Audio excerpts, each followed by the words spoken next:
Today we heard, to our great surprise, the frivolous way in which the representative of Mr. Maduro said that the situation in Venezuela was normal.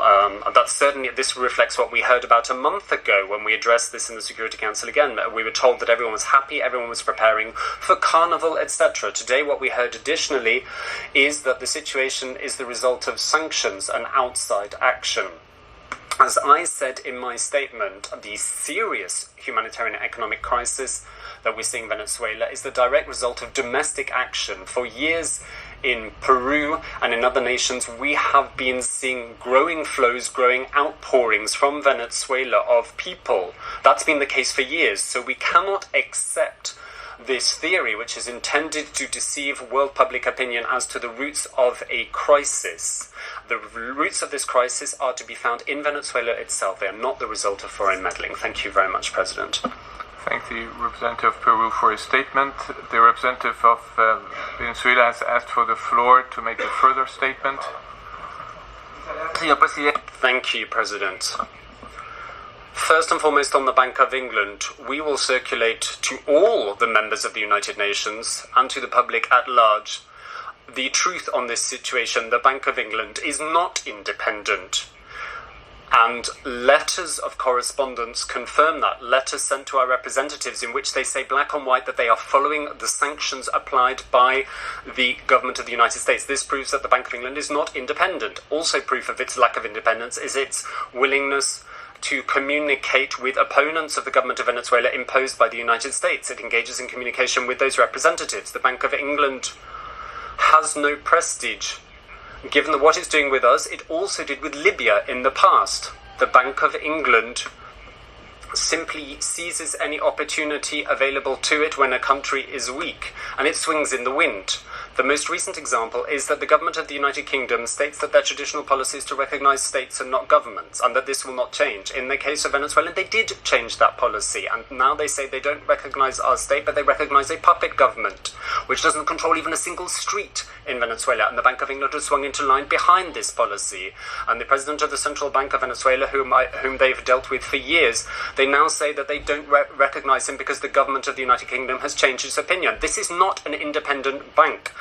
We need to tread carefully if you believe that that is the case, because you're entering into dangerous waters. In response to the ambassador of Peru, I think it's worth recalling to him that the United Nations is not the book club of the United States under Peru, and that Peru's individual decision to recognize a nation or not, to recognize a government or not, has no impact on my status here in the United Nations. My legitimacy depends on the legitimacy of my government as recognized by the United Nations. It is not dependent on declarations by the ambassador of Peru or the vice president of the United States.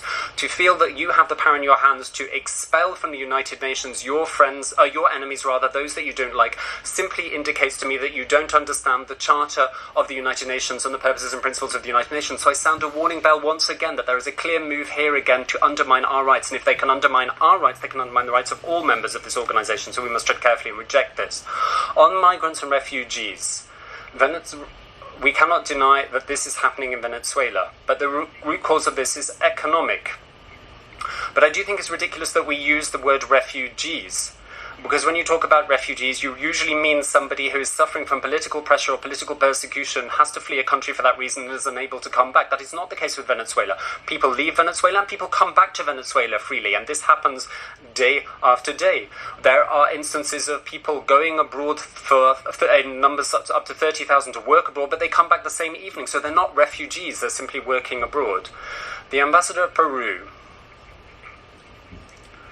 is suggesting that we treat as a security problem economic refugees or economic migrants. If that is the case, then he has to explain the situation of what is happening with the economic refugees on the border of the United States that are being treated as a humanitarian crisis, a security crisis by the government of President Donald Trump, by building a wall, by sending the army to the border with Mexico.